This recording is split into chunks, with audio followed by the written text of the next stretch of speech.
BJP media நேயர்கள் அனைவருக்கும் வணக்கம். நேற்று டிஎன்பிஎஸ்சி குரூப் 4 எக்ஸாம் நடந்துச்சு. அது அனைத்து தமிழ் சொந்தங்களுக்கும் அனைவருக்குமே தெரியும். ஏன்னா அனைவர் வீட்லேயுமே ஏதாவது ஒரு மாணவ செல்வங்கள், அது ஆணோ பெண்ணோ ஏதோ ஒரு மாணவ செல்வங்கள் போய் அந்த எக்ஸாம் எழுத போயிருப்பாங்க. அதில் கரெக்டாக 9 மணினா 9 மணிக்கு போனவங்களை தவிர 1 நிமிஷம் 2 நிமிஷம் லேட் ஆனால் கூட நிறைய சகோதர சகோதரிகளை உள்ளே விடாமல் இந்த தமிழக காவல்துறை, அவங்கள காவல்துறைன்னு சொல்லவே எனக்கு வெக்கமாக இருக்குது. ஏன்னா எத்தனையோ எங்களோட பாரதிய ஜனதா கட்சியோட முன்னாள் மாநில தலைவர் அண்ணாமலை அவர்களும் கூட ஒரு காவல்துறை அதிகாரியாக இருந்தவர் தான். ஆனால் இந்த லெவலுக்கு இவனுங்க ஒரு கேவலமாக இந்த தமிழ்நாட்டில் இருக்கிற காவல்துறை ஏன் இப்படி இந்த டிஎம்கே ஆட்சியில் இப்படி கேவலமாக மாறிட்டாங்கன்னு எனக்கே தெரியல. உண்மையிலேயே ரொம்ப வருத்தமாக இருக்குது. இவங்களை காவல்துறைன்னு சொல்கிறதா இல்லைன்னா டிஎம்கேவோட அடியாளா இல்லை இவங்க கூலிப்படையா என்னன்னே எனக்கே தெரியல. சரி, 1 நிமிஷம் 2 நிமிஷம் லேட்டாக வந்தால் என்ன கெட்டு போகுது? அந்த சகோதரிகள் அப்படி அழுகுதாங்க. அந்த சகோதரர்கள் கரெக்டாக ப்ரிப்பேர் பண்ணி வந்திருக்கலாம். இல்லைனா இந்த ஏஜோட இந்த எக்ஸாமோட அவங்களுக்கு டேட்டு முடியலாம். எவ்வளோ கனவுகளோடு வந்திருப்பாங்க, எவ்வளோ கனவுகளோட எத்தனை வருஷம் அவங்க கோச்சிங் எடுத்தாங்களோ வச்சாங்களோ, எவ்வளோ தூரம் கோச்சிங் எடுத்திருப்பாங்க. அந்த ஒரு சகோதரியெல்லாம் சொல்கிறாங்க 2 நிமிஷம் தான் லேட் ஆயிடுச்சு, இந்த 2 நிமிஷத்துக்காக எங்களை உள்ளே விட மாட்டேங்கிங்க, தயவு செஞ்சு உள்ளே விடுங்கன்னு சொல்கிறாங்க. இல்லை அங்கே உள்ள எக்ஸாமுக்கு யாராவது ஒருத்தரை கோஆர்டினேட்டராக போட்டிருப்பாங்க, அவங்கள கூப்பிடுங்கன்னு சொல்கிறாங்க. அவங்களும் இந்த காவல்துறை காவல்துறை கூப்பிடவே மாட்டேங்குது. அப்போ இந்த காவல்துறை என்ன நினச்சிக்கிட்டு இருக்கிறாங்கன்னே தெரியல. இது மேலெடுத்து உத்தரவா என்ன? சரி 9 மணி தானே, ஒரு 5 நிமிஷம் லேட்டாக போனால் சரி விட வேண்டியனே. அவங்களோட கனவு என்னத்துக்கு ஆகும்?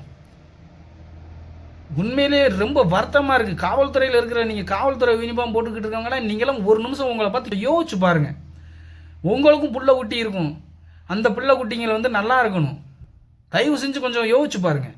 உங்களுக்கும் அக்கா தங்கச்சி இருக்கும், அவங்களும் இந்த மாதிரி நீங்களுமே ஒரு எக்ஸாம் போலீஸ் எக்ஸாம் எழுதாமலாம் வந்திருப்பீங்க. உண்மையிலே இந்த காவல்துறையோட செயல்பாடு நீங்கள் என் அன்பு தமிழ் சொந்தங்களே, தமிழ் உறவுகளை கொஞ்சம் நல்லா யோசிச்சு பாருங்கள். இவங்களோட இந்த 2021 என்னைக்கு இந்த டிஎம்கே ஆட்சிக்கு வந்ததோ அன்னையிலேருந்து இன்ன வரைக்கும் எடுத்து நல்லா யோசிச்சு பாருங்கள். அதுக்காக பாரதிய ஜனதா கட்சிக்காரங்க வேணும்னே வன்மத்தை கக்குறாங்க அப்படி எல்லாம் நீங்கள் யோசிக்காமல் 1 நிமிஷம் இந்த காவல்துறையோட செயல்பாடுகள் அப்போ 2021 என்னைக்கு டிஎம்கே ஆட்சிக்கு வந்ததோ அன்னையிலிருந்து இன்ன வரைக்கும் எடுத்து பாருங்கள். டிஎம்கேவோட அடியாளாக தான் இவங்க செயல்பட்டுக்கிட்டு இருக்காங்க, டிஎம்கேவோட கூலிப்படையாக தான் செயல்பட்டுக்கிட்டு இருக்காங்க. அதுக்கு சிறந்த உதாரணம் இப்போ ஒரு வாரத்துக்கு முன்னால் ஒரு மாதத்துக்கு முன்னால் இருக்குன்னு நினைக்கிறேன். அஜித்குமாருங்கிற சகோதரரை எந்த விதமான ஒரு எஃப்ஐஆரோ ஒரு சாதாரணமாக வாய் மூலியமாக கொடுத்த கம்ப்ளைண்ட்டை வச்சுக்கிட்டு போலீஸ் ஸ்டேஷன் கூட கூட்டு போய் விசாரிக்கலை. என்ன எஃப்ஐஆர் எதுவுமே கேட்கல. மேலதிகாரிகள் சொல்லிட்டாங்கங்கிறதுக்காக பப்ளிக் பிளேஸில் இத்தனைக்கும் ஒரு கோயிலுக்கு ஒரு காவல்துறை பணியாளர் இருக்கிறவனை யூனிஃபார்மோட அடின்னு ஒரு மனிதாபிமானமே இல்லாமல், ஒரு ஈவு இறக்கம் இல்லாமல் அடித்து அவனோட பிறப்புறுப்பில் மிளகாய் தூவி சிகரெட்டை வச்சு சுட்டு வச்சு அந்த 6 போலீஸுக்காரங்களுக்கும் தயவு செஞ்சு மாண்புமிகு நீதியரசர் அவர்களே கொடூரமான தண்டனை அந்த 6 பேருக்கும் கொடுத்தா மட்டும்தான் இந்த தமிழக காவல்துறை திருந்துவாங்க. இல்லை நீங்கள் இவனுக்கு கொடுத்துட்டா அப்படியே எப்படின்னு போனீங்கன்னா தமிழகத்தில் நக்சலைட்டுகள் எண்ணிக்கை அதிகமாகிடும். நக்சலைட்டுகள் அதிகமாக உருவாகிடுவாங்க. கண்டிப்பாக அந்த காவல்துறையால் மட்டும்தான் உருவாகுவாங்க. அது நடந்ததும் இல்லாமல் இப்போ திருமலா பால் பண்ண ஊழியரை ஒருத்தனை அடித்து கொண்டதும் இல்லாமல் அவங்க காவல்துறையோட அட்டுழியம் ஒரு மாணவர்களோட கல்வியிலே நிற்குது. எத்தனை வருஷம் அவங்க ஒவ்வொருத்தவங்களாம் என்ன செஞ்சுருப்பாங்க, ஃபஸ்ட்டு செகண்ட் தேர்டுன்னு எழுதிக்கிட்டே இருந்திருப்பாங்க. இந்த வருஷம் கடினமாக படித்து எப்படியாவது வேலைக்கு போயிடணும்னு படிச்சிருப்பாங்க. 1 நிமிஷம் 2 நிமிஷம் ஏதோ டிராஃபிக் ஏதோ சம்திங்கினால, ஏன்னா இந்த கவர்மெண்ட் அரசு ரோடு பைப்பாக அப்படியே இப்படியா போட்டு வச்சுருக்குறாங்க, அதில் ஏதோ லேட் ஆகிருக்கும். அதனால் 1 நிமிஷம் 2 நிமிஷம் லேட்டாக வந்தால் என்ன? இந்த காவல்துறைக்கு 1 நிமிஷமோ 2 நிமிஷம் லேட்டாக வந்தால் என்ன? அவங்கள உள்ளே விடுறதுக்கு இவங்களுக்கு என்ன இது வந்துச்சு? கேட்டு அடைச்சிக்கிட்டு என்னமோ இவங்கெல்லாம் தீவிரவாதிகள் மாதிரி அவங்க ட்ரீட் பண்ணி அந்த சகோதரிகள் அழுவும் போதெல்லாம் நான் உண்மையிலேயே சொல்கிறேன், இவங்க இந்த காவல்துறையோட குடும்பம் குட்டியெல்லாம் நல்லா இருக்குமான்னு கொஞ்சம் யோசிச்சு பாரு.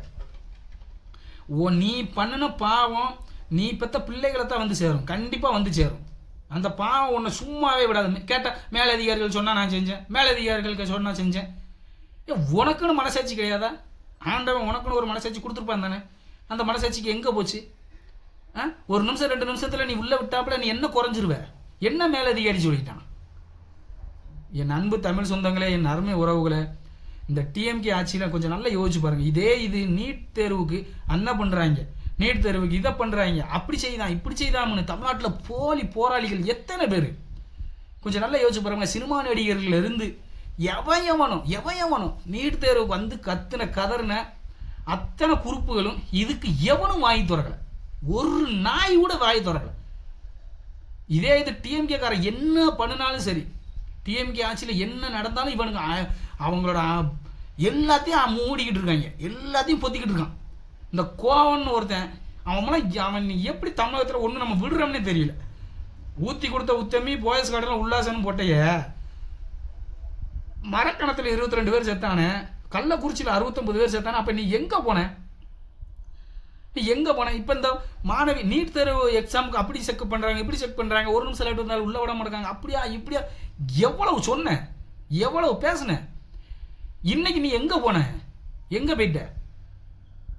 அண்ணன் திருமாவளவன் அவர்களே உங்களை பற்றி பேசவே உண்மையிலே கன்றாவியாக இருக்குண்ணே. ஆனால் உங்களை பற்றி பேசவே கன்றாவியாக இருக்குது. ஏன் கன்றாவியாக இருக்குன்னா, நான் எனக்கு கரெக்டாக அந்த அரசியல் பற்றி தெரிய அதுக்குள்ளே உள்ளே வரும்போது உங்களை தாமரை நான் எப்படியாப்பட்ட தலைவர்னு உங்களை நம்பி ஏமாந்துட்டேன். அந்த உங்களை தலைவராக நினச்சிக்கிட்டேன்னு நினச்சி அதை டெய்லி வெக்கப்படுறேன்னு. ஆனால் உங்களோட இது என்னது, தேர்தல் பாதைக்குள்ளே வந்தது, தேர்தலுக்கு முந்தான பாதையில் என்னது, ஆட்சியிலும் பங்கு அதிகாரத்திலும் பங்குன்னு வந்தீங்க. அப்புறம் தேர்தல் அரசியலுக்குள்ளே வந்ததுக்கப்புறமா ஆட்சியிலையும் பங்கு அதிகாரத்திலையும் பங்குன்னு வந்தீங்க. உங்களோட போராட்டத்தை முன்னெடுத்தீங்க. அப்போ எப்படி போராட்டம்? தலித் மக்களுக்கு வந்து டிஎம்கே ஆட்சிக்கு வந்தாலும் தலித் மக்கள் மேலே தடியடிகள் நடக்குது, துப்பாக்கி சூடு நடக்குது. அதே மாதிரி ஏடிஎம்கே ஆட்சி வந்தாலும் இப்படி 2 திராவிட கட்சிகளும் தலித் மக்களை வந்து அடக்குதாங்க, ஒடுக்குதாங்க. இதுக்கெல்லாம் ஒரே வழி, ஆட்சியிலும் பங்கு அதிகாரத்திலும் பங்கு தான் சொல்லி கூவுனீங்களே. ஆனால் கூவுனீங்களே, அந்த கூவல் அரைக்கூவல் இப்போ என்னென்னாச்சு? ஆனால் தயவு செஞ்சு கொஞ்சம் யோசிச்சு பாருங்கள். உங்களை நம்பி வந்த எத்தனை பேர் தொண்டர்கள் உங்களோட சரி அண்ணன் தான் கரெக்டான ஆள், கரெக்டாக என்ன மாதிரி எத்தனை பேர் ஏமாந்துருப்பாங்க. நான் ஒரு குறிப்பிட்ட காலத்திலே நீங்கள் பஞ்சவந்தின்னு நான் தெரிஞ்சுக்கிட்டு அதை விட்டு வெளியே வந்துட்டேன். 2009 ஈழத்தில் நம்ம தொப்புள் கொடி உறவுகளை இலங்கை தமிழர்களை அடித்து கொண்ட அந்த டிஎம்கே காரங்க கூடயும் காங்கிரஸ் கூடயும் நீங்கள் கூட்டணியே வைக்க மாட்டீங்க. நீங்கள் கொஞ்சம் நல்ல ஆள், வெக்கமான உள்ள ஆள், சூடு சொரணை உள்ள ஆள், அரசியல் கொண்ட கொள்கையில் எந்த விதமான சமரசத்தையும் பண்ணாத ஆள் அப்படின்னு நினச்சி நம்பி ஏமாந்துட்டேன். உண்மையாகவே நான் உங்களை நம்பி நான் ரொம்ப ஏமாந்துட்டேன். ஆனால் இப்போ உங்களோட ஸ்பீச்சு உண்மையிலே ஒரு ஐயோ நம்ம ஒரு வேளை ஏதாவது தேவையில்லாமல் பேசிட்டா உங்களுக்கு ஒரு பதவி வெறி. நீங்கள் எப்பவும் என்ன நினச்சிக்கிட்டு இருக்கீங்க, நம்ம எப்போயும் எம்பியாகவே இருக்கணும், தேவையில்லாமல் உங்களை நம்பி வந்த லட்சம் தொண்டர்களை வந்து ஏமாற்றிக்கிட்டு இருக்கீங்க. டிஎம்கேக்கு கொத்தடிமையாக வேலை பார்த்துக்கிட்டு இருக்கீங்க. நீங்கள் கொத்தடிமையாக வேலை பார்க்குறது இல்லாமல் உங்களோட தொண்டர்களையும் கொத்தடிமையாக வேலை பார்த்து வச்சுக்கிட்டு இருக்கீங்க. ஆனால் நீங்கள் இப்போல்லாம் என்ன சொல்கிறீங்க, பிஜேபி கூட ஏடிஎம்கே கூட்டணி வந்ததுனால பிஜேபி வந்து ஏடிஎம்கே முழுங்கிரும். பிஜேபி வந்து எந்த இடத்துலையாவது கொஞ்சம் நல்லா யோசிச்சு பார்த்து உங்கள் மனசாட்சியை தொட்டு சொல்லுங்கண்ணே. பிஜேபி எந்த மாநிலத்தில் அப்படி கட்சியை மிழுங்குச்சு? ஆனால் உங்களோட கூட்டணி கட்சி வைகோ எங்கே கூட்டு போனாலும் இந்த வைகோவை தோல்லையே கூட்டு போட்டு சுற்றிக்கிட்டு அலையுதீங்களே. வைகோ கட்சியில் இப்போ என்ன நடக்குது? நீங்களும் டிஎம்கேக்கு எதிராக என்னத்தையாவது ஒன்றை விட்டு பார்க்க உங்கள் கட்சியில் நீங்கள் மட்டும்தான் அனாதையாக நிற்கணும். உங்கள் கட்சியில் இப்போ எம்எல்ஏ 4 எம்எல்ஏ இருக்காங்களா, அந்த எம்எல்ஏ நீங்கள் டிஎம்கே கூட்டணியை விட்டு வெளியே வரணும்னு சொல்லுங்கள் பார்ப்போம். உங்கள் கூட துணைக்கு வராங்களா என்னென்னு பார்த்துருவோம். ஆனால் உங்கள் கூட்டணிக்குள்ளே என்ன நடக்குன்னு பாருங்கண்ணே. ஏன்னா உங்களுக்கு 6 சீட்டு கொடுத்தாங்க 2021. இந்த வருஷம் 2026 சட்டமன்ற தேர்தலில் உங்களுக்கு எத்தனை சீட்டு கொடுக்காங்கன்னு கொஞ்சம் யோசிச்சு பாருங்க, பார்த்துருவோம். எத்தனை சீட்டு கொடுத்துருவாங்க பார்த்துருவோம். கேட்டால் அண்ணன் வன்னியரசு அண்ணன் என்ன சொன்னார், 25 சீட்டுக்கு மேலே கேட்போம்னாரு. உடனே மறுப்பு தெரிவிச்சிங்க தானே. பயம், ஐயோ எங்கே நம்ம கூட்டணியிலேருந்து துரத்தி விட்ருவாங்களோ, நம்மளோட பதவி இல்லாமல் பதவி வெறி பிடிச்சி அலையுதேலண்ணே, பதவி வெறி பிடிச்சி. ஆனால் இப்போ பாரதிய ஜனதா கட்சி என்ன சொல்லுது, கூட்டணியாச்சின்னு சொல்கிறது. இதுதானே உங்கள் கொள்கை, ஆட்சியிலும் பங்கு அதிகாரத்திலையும் பங்குன்னு. அதைத்தானே பாரதிய ஜனதா கட்சி கொடுக்கமுங்குது. ஏன்னா உங்கள் மனசாட்சி கொஞ்சம் தொட்டு சொல்லுங்கன்னா, பாரதிய ஜனதா கட்சி எந்த இடத்துலையாவது எந்த மதத்தை பற்றியாவது தப்பாக பேசியிருக்குதா? மூச்சுக்கு 300 தானே நீங்களும் சரி, டிஎம்கேல இருக்கிறவனும் சரி, இந்த திராவிட கட்சிகளும் இருக்கிறவனும் சரி, ஹிந்து மதத்தை பற்றி நீங்கள் டேரெக்டாக மித்த மதத்தை அட்டாக் பண்ணாமல் ஹிந்து மதத்தை அட்டாக் பண்ணுறீங்க. எதுக்கு? அப்போ மித்த இந்த இந்துவில் இருக்கிறவன் என்ன சொல்லுவான், நீ ஏன் மதத்தை பற்றி தப்பாக பேசுறியா, அப்போ மித்த மதத்தில் மூட நம்பிக்கை இல்லையா, மித்த மதத்தை பற்றி நீ ஏன் அதை பற்றி பேச மாட்டேங்கன்னு சொல்லுவான். அப்போ அந்த மதத்தில் உள்ளவன் என்ன சொல்லுவான், நீ எப்படி ஏன் மதத்தை பற்றி பேசலாம்பா. அப்போ இவன் மட்டும் ஓ மதத்தை ஏன் மதத்தை பற்றி இப்படி பேசலாம். தேவையில்லாமல் மத கலவரத்தை உண்டு பண்ணி விடுறது நீங்கள் தான். என் அன்பு தமிழ் சொந்தங்களே, என் அருமை உறவுகளை கொஞ்சம் நல்லா யோசிச்சு பாருங்கள். மதக்கலவரத்தை தூண்டி விடுறது யாருன்னா டிஎம்கே, இந்த விடுதலை சிறுத்தை, இந்த வைகோ கட்சிக்காரன், இந்த கம்யூனிஸ்ட் கட்சிக்காரன் தான். ஏன்னா ஹிந்துக்களை பற்றி தப்பாக பேசுவான், மித்த மதத்தை பற்றி தப்பாக பேச மாட்டான். அப்போ இதில் இருக்கிறவன் ஒருத்தர் என்ன சொல்லுவான், அப்போ அந்த மதத்துலலாம் எதுவுமே இல்லையா, அது வைக்கலையான்னு கேட்பான்.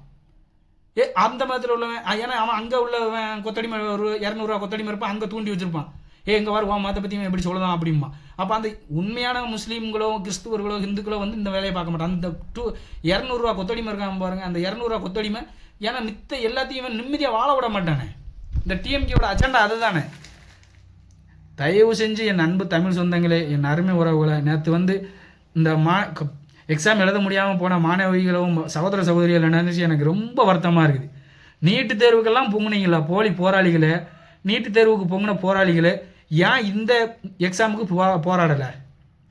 தயவு செஞ்சு இதில் பாரதிய ஜனதா கட்சி தலையிட்டு திரும்பவும் அந்த எக்ஸாமை நடத்த நம்ம உதவி செய்யணும். பாவம் எவ்வளோ கனவுகளோடு வந்திருப்பாங்க.